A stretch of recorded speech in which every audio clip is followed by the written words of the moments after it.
What's up, everyone? Welcome to episode 110 of Three Questions and a Song, the podcast where the title says it all, except it really doesn't because, well, three questions isn't really how it works. My name is Bill. This is episode 110. With me tonight are, for those in question, I'm going to pop them up on the screen for you. So we already have the first glitch of the night. It did not connect to my Cloudflare account. So it's going to take a little more than 10 minutes for me to get it on Roku, but it will be on Roku tonight. Works for us. Okay, so fairly new band, semi-new lineup, correct? I would say so. Yep. I want to say probably a little over a year that you guys have been together, like since it started. In our current iteration, Jason's yeah, it'll be about 2 years. 2 years for me, at least, in March. Okay. So yeah, we started as a unit though in the winter of 2021, and it just was kind of a slow trod until we found the right crew and started like building our momentum and stuff. So not to start out with the big thing at the beginning, but you just released a single called Rust, which I have been playing on Music from 412 and Build the Scene. Thank you. And it has been on the Pennsylvania Rock Show as well. Tell me a little bit about that song. Well, this is like, for those of you that are old enough, this is your MTV Storytellers moment. It was a song that I wrote. It's more or less a story of my life to this point, I guess. I'm not from Pennsylvania. I'm not from the Northeast. I'm from a real small town outside of Charleston, South Carolina. So Rust is more or less a physical metaphor for living in the Rust Belt now.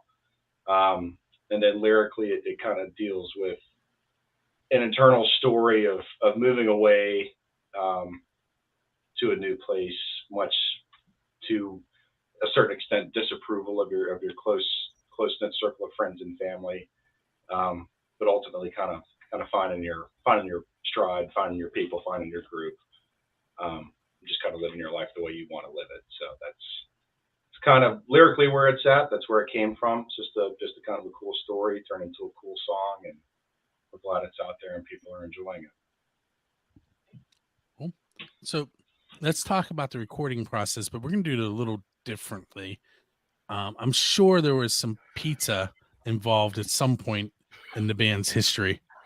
And my question is, I think literally the day we were recording it. Yeah. So the question is, what is the best pizza you've had because you're a musician? So you have to figure out, and each of you can pick a different one, clearly, but it has to somehow link to being a musician. It could be at a recording session. It could be on your way to see another band, on your way to a gig, on your way home from a gig. There just has to be some kind of link. This is easy for me. So my absolute favorite pizza is Rockaway Pizza in White Oak, and I'm like the musical tie-in. I'm pretty sure at some point, Josh, the owner, was a drummer in some band in like New York or something like that, or at least they toured New York or something. So yeah, that's my musical tie-in, and it is, it's the best pizza in Pittsburgh in my opinion. Does he bring in water from New York? Because I always heard that's why the crust is so much better in New York. It's the water. I don't know. It's the rat poop. Magical unicorn dust in it or something, but it's the best New York style pizza I think I've ever had. I'm sitting here struggling to think of like a really distinct pizza story, but I will say I do remember one time we had band practice, because we practice at my house because I'm the drummer, so it just kind of makes sense. And I'm like running behind at work, rushing to get home, and I remember messaging everybody. It was like, does anyone care if I just order pizza tonight? Oh, P.S. dress for your band portraits, which at the time, like the photo that's behind us right now, we just got done this weekend by an actual professional. But the other photos that we had up until like this past weekend were just headshots I took with like a Milwaukee construction light and a DSLR on a tripod in my dining room. And I was like, if you guys dress really nice, like I'll buy you pizza. So the only association was, it was just like this dry ass, terrible Fox's Pizza that I brought to practice. And like, they got the order wrong. By the time I got home, rushed home, everyone's hauling in. I was like, here you go. Here's your crappy pizza. Sorry. So being a photographer myself, you can 100% drop that photographer's name so we can give photo credit in the video. I would love to do that. Steven Baxis did a heck of a job for us Phenomenal this past job. weekend. Yeah, we were blown away. He happens to be a good friend of my boyfriend's, and just as you know, like my boyfriend and I were dating, and I got to run into this guy a bunch of times. One of the times we're all hanging out, he's like, "Oh yeah, I do concert photography." I was like, "No way!" And then I go to his Instagram, and I'm like, "Oh yes way!" Like, wow, you are good. Like he shot at Stage AE, he's shot, Mr. Smalls, all the big venues around here, and he was beyond reasonably priced. Steve, if you're listening, I think you way undercharged yourself. He did a phenomenal job. Very cool. Anybody else have a pizza story before I move on? Not directly, no. Yeah. I love pizza, but nothing directly related to music. The Fox's Pizza story was pretty funny. That was one that I probably would have I kind of forgot about that. ponied up on. Do Totino's pizza rolls count? Yes. Oh, yeah. I forgot about that. So Facebook kills me all the time. I saw a meme of Totino's with different toppings piled on top, and I'm like, I am going to do that someday. So like they made a pizza, but the crust was the Totino's. Ooh. Yeah, there was definitely another practice night where, again, like running late, I just wanted really trash food. I knew we had a long night ahead of us, and I was like, I'm running to Dollar Tree and I'm buying like the big, like the 50 count for $1.25, which should tell you everything. Like, I'm sorry guys, I'm feeding you like terrible food. We just threw them all in the oven and just chowed down like the rest of the night. So let's have a little bit of fun. I'm sure that you guys have had embarrassing moments on stage, but what I want you to do is not tell me about something you did that was embarrassing. I want you to tell me something that somebody else in the band did that embarrassed you. I'm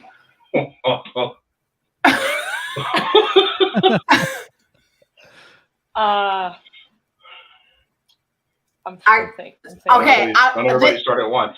This is me being full honest, and I swear it was only for a moment of embarrassment, and then When I'm the like, knives come it was out. funny. The knives are No, coming out. listen, shh. The first time Jason screamed out chicken biscuit. Almost spit water all over my laptop. I literally like cringe and like in embarrassment for like 1 second, because I was like, what do I say to that? I have no idea how to, like, what does this even mean? But now it's like a running joke. But now it's a thing. Now it's a thing. But like that very first time, I like retreated inward for a second, just like cringe. What is a chicken biscuit? Like, what are you referring to? You were testing the mic, right? Yeah. So the deal is like, you always hear like somebody when they go to do sound check, like they say like check, whatever, but like I wanted to do something different. And that first thing that came to my brain was a chicken biscuit from Chick-fil-A. So I was just like, chicken biscuit. And then it became like people heard it, and then it like became this whole thing. And and the second time we played it preserving, people were saying it back to you. They went chicken biscuit. Like people were calling for chicken biscuits the second time at Preserve Underground. Yep. So now I told them this last time that like due to legal reasons we could not provide chicken biscuits, but I feel like if I can put together the right logistics, I may have to deliver on this promise. Yeah, I mean Chick-fil-A has those little sliders, The like chicken the little minis. the little baby Chicky biscuits. We could definitely hand those out. Start a GoFundMe to deliver chicken Valentine's biscuits to Day. fans. Hot take. Valentine's Day. You can buy a heart-shaped tray full of them. We So- love our fans. So I don't know if you noticed me start laughing there, but I was just like, war is known for like blood and fluids, and you guys are going to be known for chicken biscuits. Chicken biscuits. There's worse things to be, Bill. I'm just saying. If we're still answering this question, again, this is like the full honesty hour. Again, this isn't that anybody did anything wrong, but the only long-standing thing I could think of was it was our very, very first show, and Katie down here was doing, like, I could tell she rehearsed her butt off to try to figure out what to say to the crowd at the Green Beacon. But I remember, You guys like dad jokes? well, you got the dad joke thing is fine. Everyone has to start somewhere.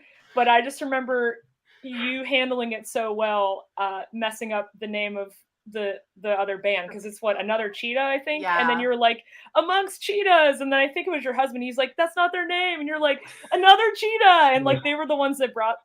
God, what if I'm screwing it up right now? But No, I think that's it. They The bought members- beer. They bought beer for everyone, and you're yeah, like, yeah. yeah, Okay. them. And we're like, sorry, that's not your name. Yeah. Is that Paul Menotiades is in that Yeah. band, right? Yeah. Yeah. I used to be his boss at Kennywood. Oh, Oh. thanks for the beer, guys. It was nice. Oh, God. They rock too. They're awesome. They were Yeah. awesome. We couldn't have asked for a better literal first show. Like, Yeah. well, we don't know what we're doing. Let's try, and it honestly went fine. Mhm. Anybody else want to touch that one, or do we want to move on and see what else I have up my sleeve? Yeah, I think that I can't really top chicken biscuits, so I'm gonna take a pass on that one.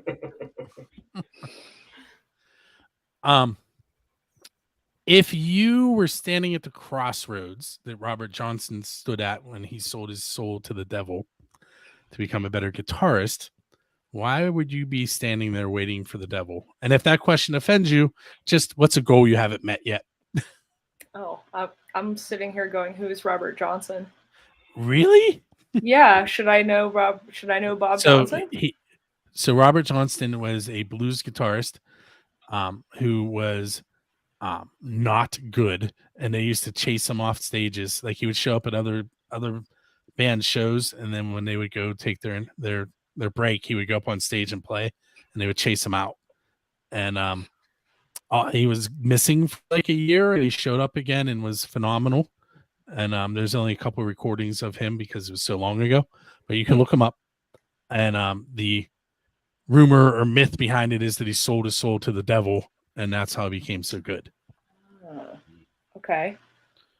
Like Delta blues, Mississippi blues, that kind of stuff. Hmm. So basically, yeah, what goal have So- you not achieved, and what would you consider selling your soul to the devil for? Basically, yes. Okay. Nose goes. One of you guys has to answer first. I'm still thinking. I mean, I guess from a purely technical standpoint, like I'd sure like to be able to play like 150 BPM clean doubles on my kicks, but I'm getting there. That's my solid, easy answer. All right, so I'll take this one. Is this a skill that we would like to have, or like a goal? It could be anything. You're the one selling your soul. What's it Okay. worth? I think it would probably be worth being able to double thump. It's a skill that I do not currently possess, and it just blows my mind when I see people do it so easily on bass. Like I don't know, maybe someday. That's the Tosin Abasi technique, right? Or, Yeah, it's pretty much just Yeah, like that's with your thumb, like yeah. Mhm.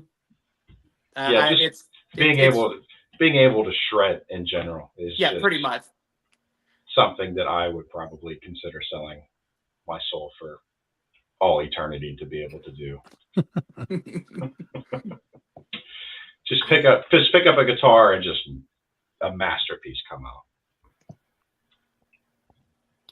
Katie, any thoughts on this one? Yeah, this is so lame. But I would sell my soul to the devil to be able to play like a massive venue with like all the like accoutrements, the lighting, and the biggest stage visuals, production. the biggest like production like imaginable. Like Pyro, the best lots sound. of fire. Yeah, just like fire and lighting. Yeah. So that's like the perfect segue to one of my questions, but we're going to ask it after we take a break. Okay. So we will be right back.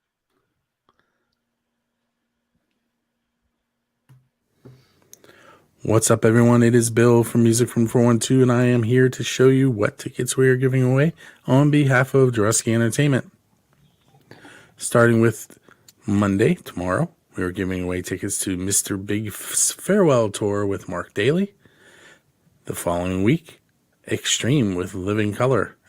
That is at Carnegie of Homestead Music Hall. Enough's Enough tickets for the 12th at the Craft House Stage and Grill. Pete Carell Authentic at the Oaks Theater. That is February 16th. Trace Ladd with Kilmaine Saints at Jurgles on February 23rd. February 27th, we will be giving away tickets to Amy Mann at Carnegie of Homestead Music Hall. On March 9th, we have tickets for Punchline and Have Mercy at Preserving in New Kensington. March 14th, My Son the Hurricane at Craft House Stage and Grill. March 23rd, we have the Clarks at Craft House Stage and Grill. And March 28th, Lil Xan, Luxa Terrestrial, and Slimmy at Enclave. If you wish to enter one of these contests, you just go to musicfrom412.com/contests. Click on the event that you would like to enter.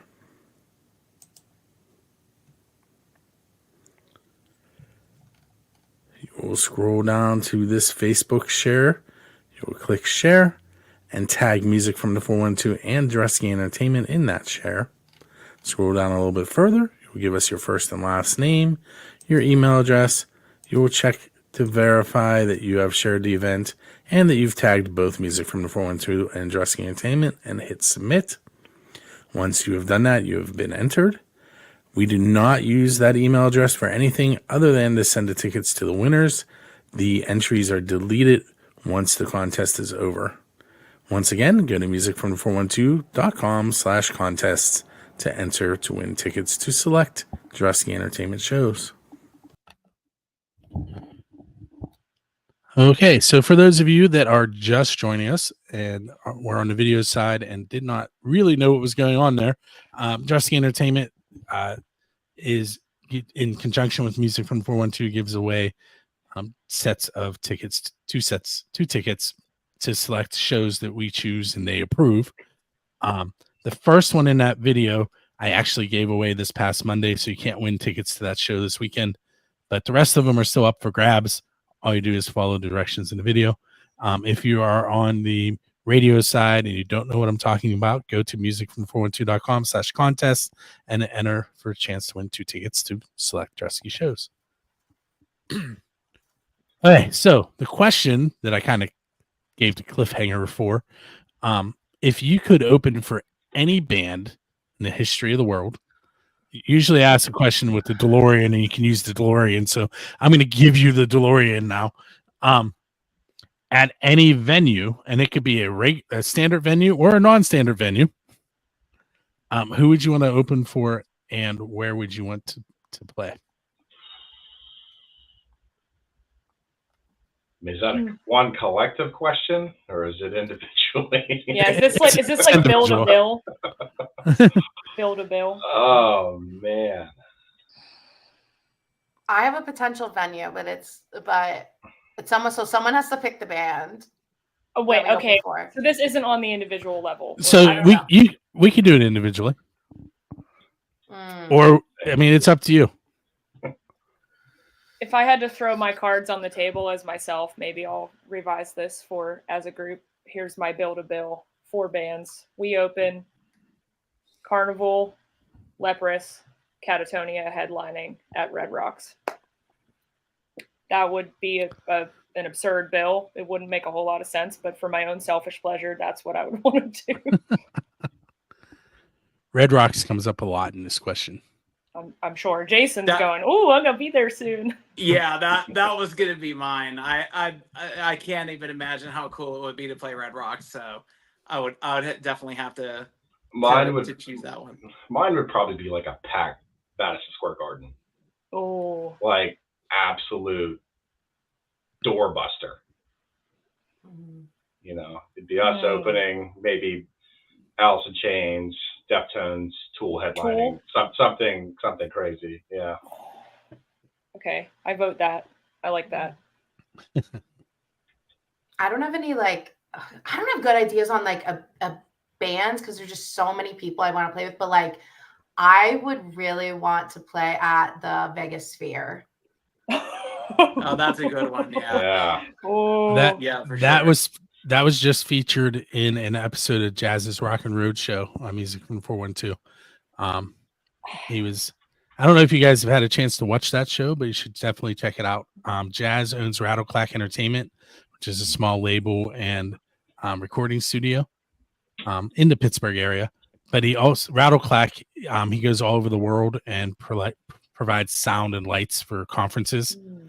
And when he's traveling the world, he calls a band from back here in Western Pennsylvania, interviews them from his hotel room, goes out and tours the city he's in on the episode, and then they meet back at his studio and they play live in the studio, and that's his show.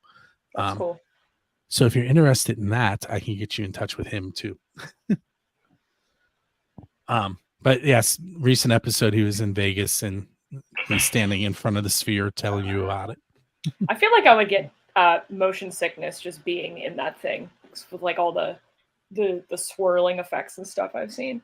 I didn't even think about the Sphere. That would have been that'd be epic. That would be amazing. Yeah, just the visual stuff that you could create in that space would be mind-blowing. All right, so up next is the official build to scene question. I try and ask this every episode of every show I do. It's who's your Dave Grohl? And by that, I mean, who do you want to go up on stage with and perform one of their songs?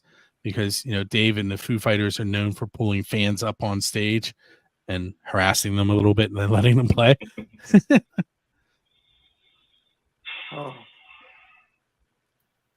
I have like an answer for who I'd want, and then an answer for who would I least likely to like embarrass myself in front of. Go for it. Probably Opeth, actually. I could handle a couple of Opeth songs, and I think that would just be, I don't know, just the energy. And they have such a wide, like broad discography too of every style possible. So I could pick something I could nail. It's a very good question though. Yeah. Again, if not necessarily thinking collectively, but like individually, mine would have to be Evanescence. Yep, I was waiting on that. I would do anything to share the stage with Amy. If you're going like music idol or someone that inspires you to do what you do, mine would teeter between Mark Tremonti or Adam Jones. Either, you know, any of Mark Tremonti's projects, Creed, Alter Bridge, any of his solo stuff, or obviously Adam Jones is ridiculous playing.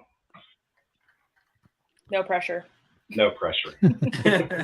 They're just guitar gods. No big deal. Yeah, whatever. It's fine. Oh man, yeah. I like. So if I had to pick a band that I would play with, I'm gonna pick this like solely disregarding the fact that like I cannot play like this individual. But if I could play with any band, it would probably be the song would be Sure Shot, and it would be Intervals for sure. Because Jacob Umansky is definitely like one of my bass gods. But I can't necessarily say that I possess the skill to play it as cleanly and technically accurate as he does. So, but yeah, the other one would be obviously to play Dig with Mudvayne. With face paint or not any face paint? Oh, he's got to be painted up. Painted up. Like Dig video, Ryan Martini, Devil with the little. Yeah, the little twirly hairs. 100%. Yeah. So you guys have been really good at leading me into questions that I usually ask. This time Zach did. So you're sitting on a bench and your musical idol sits down next to you and says, you can ask me one, but only one question. Who is sitting next to you and what is that one question you're going to ask them? And this is where you go, these questions. I'm a teacher, remember? Yeah, this is an easy one for me. It's obviously Ryan Martini. He is the reason that I got into bass playing and was into it even before I ever picked up a bass. For me, musically, he introduced me to sounds on a bass that with slap pop type style playing. Before that it wasn't a thing for me. So I to learn about it through him was definitely elevated him for me.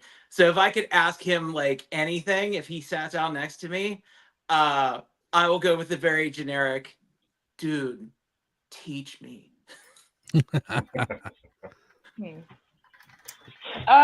I had something come to mind while I was listening to Jason's answer. I think I would probably ask Blake Richardson, the drummer from Between the Buried and Me, how he was able to transfer his skill set. Because I believe he comes from a marching band background, just like I do, not as a drummer on other instruments, but I think he worked with his college's snare line and stuff. I would love to ask him how he transferred his skills as a marching snare player, basically to being one of the greatest progressive metal drummers of all time. I think there's probably some lesson to be learned there. Same fundamentals, but vastly different styles, and he's been successful at both. Okay, did we get everybody there? No, not yet. Mine would probably be Mark Tremonti. Just because growing up, my dad listened to Creed. Everybody listened to Creed. It was the biggest thing, just the complex riffs at the time of me being, 10 years old, up through growing up with Alter Bridge and then all of his new solo stuff. Asking him, I guess, what keeps things fresh? What motivates you to write as many complex songs as he has over the 30 plus years he's been playing guitar in these major label bands, selling out the biggest venues in the world. What his inspiration is for that continued drive to write awesome music. All right, so I have two more questions for you. Katie, did you answer that one? No, Amy? I was trying to decide if your Amy answer was that question or a different one. No, honestly, I feel this is a hard one. I would probably have to say, just off the top of my head, I would say David Gilmour from Pink Floyd, and I would want to ask him what inspires him to create his specific guitar tones, because that man has the tone. Also, I'd want to ask him, how's it feel to be God's favorite? Well, he may have met the devil at the corner too. Very real possibility. All right, so last two questions I have for you. One, I kind of been popping probably part of the answer up on the screen periodically, and that's how can the listeners and viewers find you guys online and get a copy of your song Rust, which we played earlier in the show. Mm-hmm. And this is the magic of video. You're supposed to go, oh yeah, we did that. I can definitely answer the second one, because if you follow that Linktree link, that is kind of your shortcut. I'm sure you've seen other bands do it. That's your shortcut to all our social media. Yes, right down there below. But that'll also link you to our Bandcamp. If you would like to support us financially, since we only have this one single out, you can purchase a digital download of Rust. I think $1 is the minimum. And the best day to do that is the first Friday of the month, because the bands get everything but the fees that are associated with the payment. Right. So yeah, you are 100% correct about that. Bandcamp Friday. And the other question is, what do you guys have coming up next? We have our next show we're playing. It's Friday, March 22nd, and we are playing at Mr. Small's Funhouse with our very dear friends and guides. They're another local band that we are very much look up to and are very fond of. So if you are interested in that, we have fee-free tickets. You can message our Facebook, our Instagram, or let one of us know individually, and we will get those to you. Okay, so I said I was done asking questions. Bonded from Darkness, last episode's guests, have a question for you. And I'm going to go ahead and let them ask it, and then you can answer it. And then you, I think probably Kelly, has a question for Christina from the Shadow event. And then we'll kind of go off into the evening after that. Nice.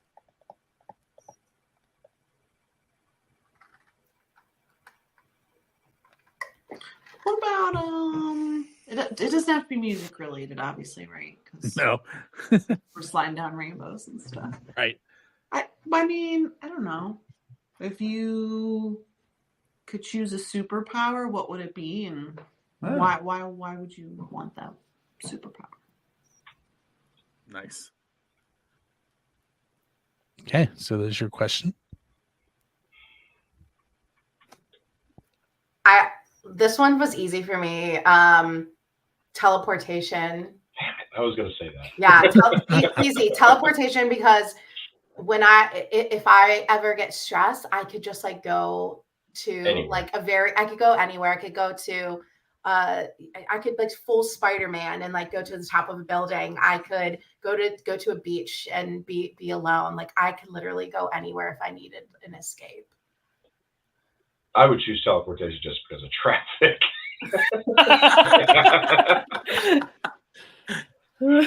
My old school was 50 miles from my house, and I used to ask my students to invent a button that would get me home immediately. So I get it.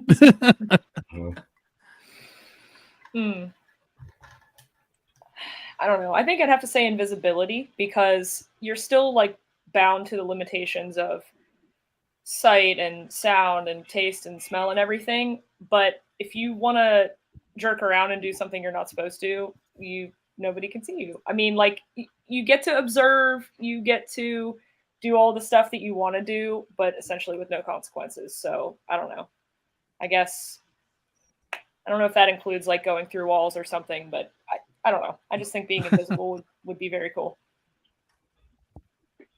Well, Kelly kind of stole my answer there, but my bad. My music related one would be what I said earlier, double thumping. But yeah, no, I would choose probably invisibility too. And unfortunately, for the same reasons that she said, like, so that like you could pretty much do anything. Like if I want to go like just get some free cash, like I could go get it. Or if I want to spend a day just walking around randomly stuffing chicken biscuits in people's pockets, you know, the world is my oyster at that point.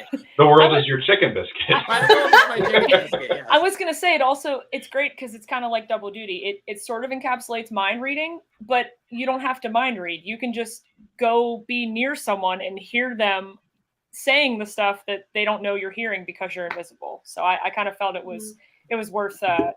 You kind of got like more bang for your buck, more bang for your chicken biscuit. So to keep things spicy, not spicy chicken biscuit. I'll my second choice would be time travel, because I could take advantage of so much sports betting at that point. And see, we're at Back to the Future again. It just keeps coming up in the shows. Yeah, pretty much. All right, so I know I said I wasn't going to ask you any more questions, but I am going to ask you one more. It is a question that Christina Sanovica, who you're going to ask a question of here in a moment, asked a band from the chat room one time, and it was if they were going to make a cartoon starring your band, kind of like Kiss Meets Scooby-Doo, what type of character would play you in the cartoon? I feel like I'm enough of a cartoon character that I could just be myself, really. Oh man. Kim Possible. Ooh, Oh. yeah. I feel like I have very strong Ren from Ren and Stimpy energy, so that. It's gonna go like Street Sharks or something, like sharks with cargo pants. How did none of us say anything from SpongeBob? Because that's like at least 45% of our practice time is dedicated to SpongeBob quotes. So. Oh, brother. Boo! This guy stinks. I think I'd definitely be Rick, like from Rick and Morty. Yeah. Again, for my mischievous science Motley Crue deeds right and there. time travel, I guess.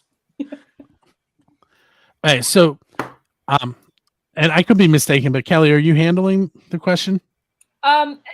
Sure. Yes, Or- I'm going to handle the okay. question. Yeah, because we kind of came up with two, but it's the one that I've used on my own podcast to both for both better or worse. But my question for your next guest would be, if you were to only have the ability to listen to 3 albums for the rest of your life, like Desert Island scenario, that's all you could bring with you, what would those 3 albums be and why? See, now Kelly made me think of a question that I have to ask, and I promise this is the last one. Promise it's the last one. 55 questions and a song. You heard how I introduced it, right? I said, when the title says everything there is, except it doesn't. If you could go back and forget an album so you could listen to it again for the first time, which album do you want to have that pure enjoyment again of hearing it for the first time? Wow. For the sake of us not playing it again for the next 85 freaking gigs that we have, Wonder What's Next by Chevelle. I would love to forget all of those songs and listen to them again. Because it is a phenomenal record, but we have played the Red and the past umpteen gigs. Like 11 times now. Yeah, I think. It's getting a little played out. Still one of my favorite songs, but that's probably one that I would like to have that factor again for. Man.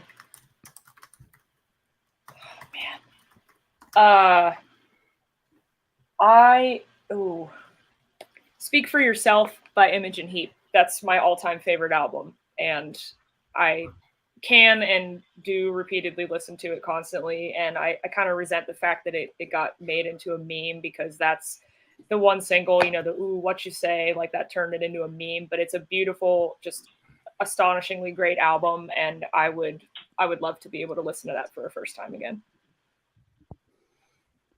Mine would be Monsters by The Midnight. I know that's maybe a band not a lot of people know about. So they're like retro, like synthwave, and kind of like poppy. But that album came out mid-pandemic 2020, and it was like the first thing I was looking forward to in like half a year. And just that experience of like oh my gosh, hearing it for the first time and just being absolutely blown away. I would love to just actually relive those same feelings over again, hearing that for the first time. Oh man, this is tough. I would probably have to say, because this was we were talking about the question with the 3 albums earlier, and like this was kind of my answer for number 1 anyway. But I would probably say P2 from Periphery. Great album. Like it's kind of also unfair to say that too, because I do still enjoy that album, but like I just remember like how obsessed I was with it when I first heard it, and like if I could have that feeling all over again, like I still kind of actually get it, when I listen to it even now. So, but yeah, to have that first like punch of it, yeah, that would probably be mine. Cool. I want to thank you guys for hanging out on episode 110. And I do want to mention a couple of things. Make sure you go to Linktree. It's a linktr.ee/ for those in question. Get a copy of Rust. Also, for those of you watching the video, and I am actually holding a microphone, even though the virtual green screen makes it look like I'm not. So it looks like I've been sitting here with my hand in a weird position for the last 40 minutes. That is not, well, it is in a weird position, but there's a microphone there, honest.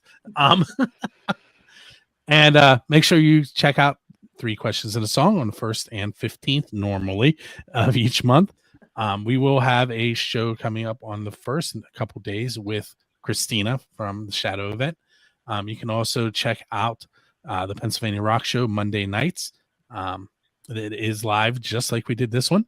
And then at 10 p.m., it's Monday night at 9 p.m. I do the interview. At 10 p.m., somehow I managed to cut all that audio out and create an hour radio show that broadcasts on 3 different radio stations in like 15 minutes. Everything is available on Roku from Music from the 412, musicfrom412.com. And this show is also on Roodaroo Radio in San Diego, California. So you can check them out at roodaroораdio.com. And with that, I'm going to say good night and thank you for hanging out with us. Thanks for having us. Thanks for having us.